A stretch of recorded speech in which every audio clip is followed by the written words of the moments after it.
You and Ross owe me 63 quid, by the way. Why is that? You burned through all my catchphrases yesterday. Ah, and I have to pay for each of them. Well, I apologise for burning through your catchphrases. Welcome back. Loud voice is also a catchphrase of mine. So it's like 80 quid. But hang on, your hands are pretty normal size, so I won't charge you for them. They're massive.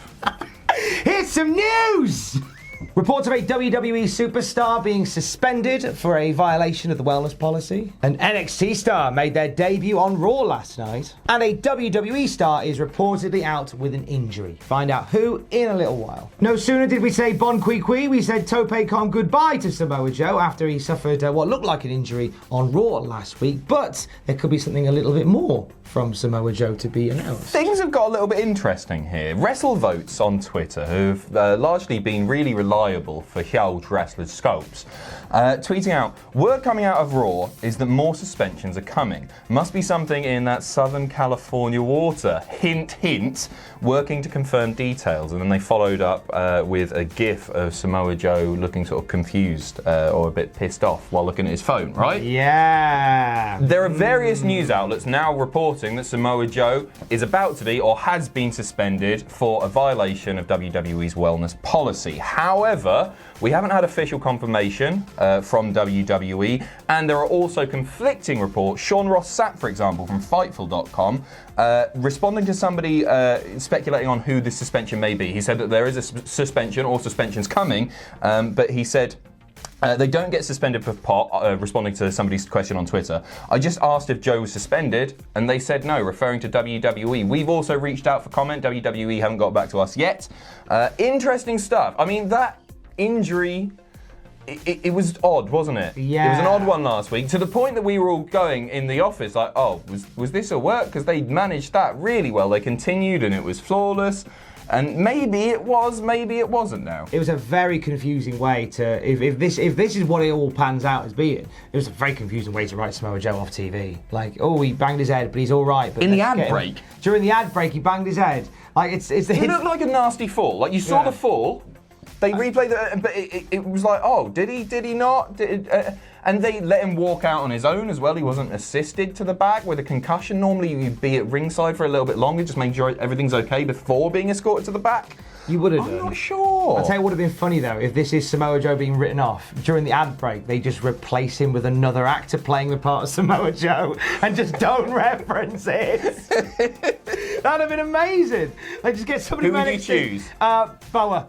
Yeah, obviously. But just have him dress as Samoa Joe and just go, and Joe got the tag, here we go. Just don't reference it. I'd love more stuff like that to happen. No, you wouldn't. I so would. Because wrestling is at its best when it's inherently bollocks. And I love stuff like that.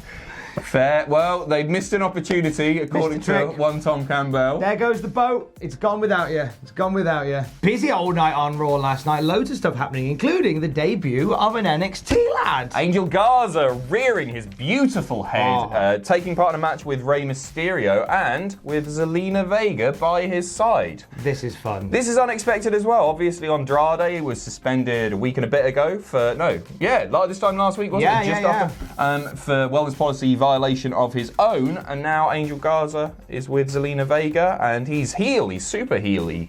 On NXT, he does some things which are pretty baby-facey, some things which are a little bit heely. There's a bit of a tweener maybe, but he was very much playing the heel last night, DDTing Rey Mysterio's head into the exposed concrete on the outside. Shades of last week. It's lovely stuff, isn't it? You like it? I love it. I'm a big fan of Angel Garza. It kind of explains why he lost the Cruiserweight title. Maybe. I mean, obviously, I don't know what they were going to do with him before this. Whether would they have known about the wellness violation? If they were going to bring him over to Raw? I think they might have done. I think they might. That's interesting. But either way, like for Garza, this is a great showcase for him. Even if this is just a small trip to Monday nights for a little bit. It could be a 4-week excursion for him, 4 weeks in an Airbnb called Monday Night Raw, and it's going to do nothing but do great things for him. He is Humberto Carrillo's cousin in real life. Mm-hmm. It's a nice little family affair there, which I'm a fan of. It also keeps Zelina Vega on TV, because we talked about this when we talked about Andrade getting the violation suspended. It's like it seems wrong to take Zelina Vega off TV as well. Like she did nothing wrong other than be connected. So I like the idea. I mean, admittedly, my idea to bring out legends Evans to team up with Zelina Vega. Would have been better. Savio Vega, come on down. But either way, Angel Garza getting a big push. Yeah, it's cool, getting to hang out with Carrillo and Rey Mysterio last night. Yes. Amazing result for Garza. Are you a fan of Garza? Yeah, I really like Garza. I really, really like Garza. I'm a bit sort of... I like the idea of Zelina Vega expanding her portfolio, because it's something that isn't really done WWE enough in recent years. It's not like the Bobby Heenan, who had the Heenan family, and he had all of these amazing people who he saw he was investing in, for want of a better word. Now, typically, managers, if we get managers, which is a rarity in itself, they just have one guy, one girl, and that's it. So I actually quite like the idea that this continues after the 4-week suspension concludes. Like the Vega Corporation. I like it. And maybe it's a bit sort of cheap, a bit obvious that it's just going to be a group of Hispanic guys, because maybe that's where they're going with this, but I wouldn't actually necessarily be anti that either, especially if the storyline makes sense, and so far it seems to be. Yeah, absolutely. I'm a big fan of this. And when Garza and Carrillo have that match, like when they properly have the match on Raw, give them time and let them have fun with it.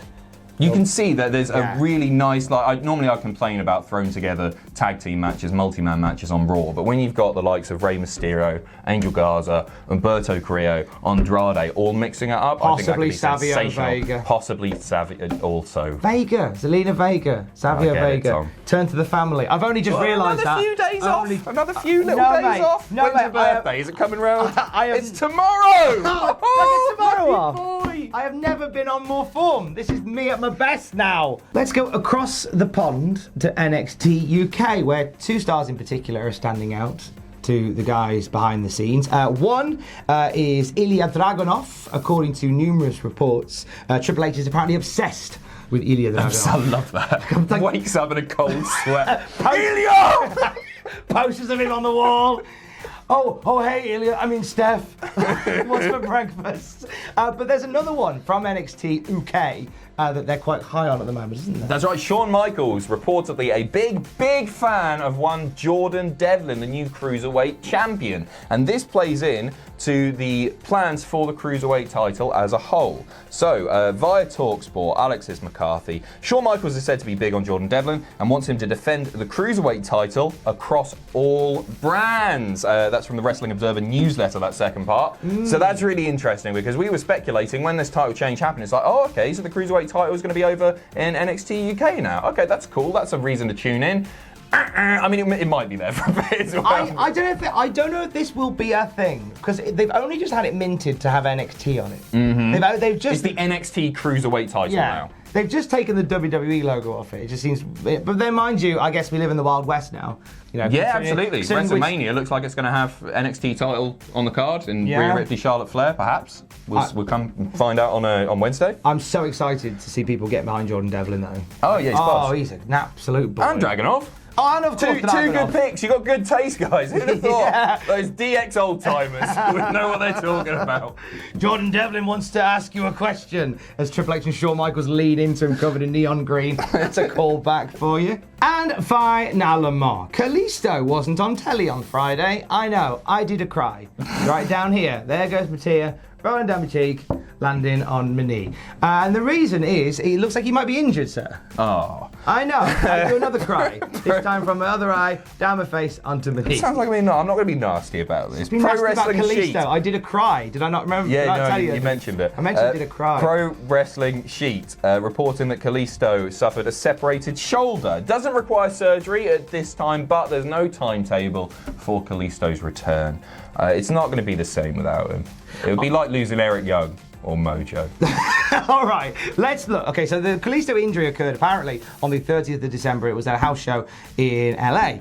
And it was the Revival versus Lucha House Party. Kalisto landed badly on his shoulder. We had the X thrown up, and the match ended very suddenly, very quickly, with a roll-up from the Revival. And now we don't know when he'll be back as of yet. He's not having surgery, apparently, so it's apparently something that can be fixed with a bit of R&R. He's only just signed a new contract. It was around about this time that his contract was due to end. And he said, actually, there's stuff I still want to do in WWE. I want to stick around a bit longer. So he's going to be with the company for possibly another 3 to 5 years. It looked like he was going to be back in the fold in the past few weeks, but the injury appears maybe to be worse than expected. Obviously, the injury itself happened a while ago. They were expecting to bring him back a lot sooner. Than they are going to be able to. We'll keep you updated on his status. There is something very special about Kalisto. Like, all jokes aside about doing cries that fall on my knee. Like, there is something very special about Kalisto. Like, I've never not enjoyed a Kalisto match.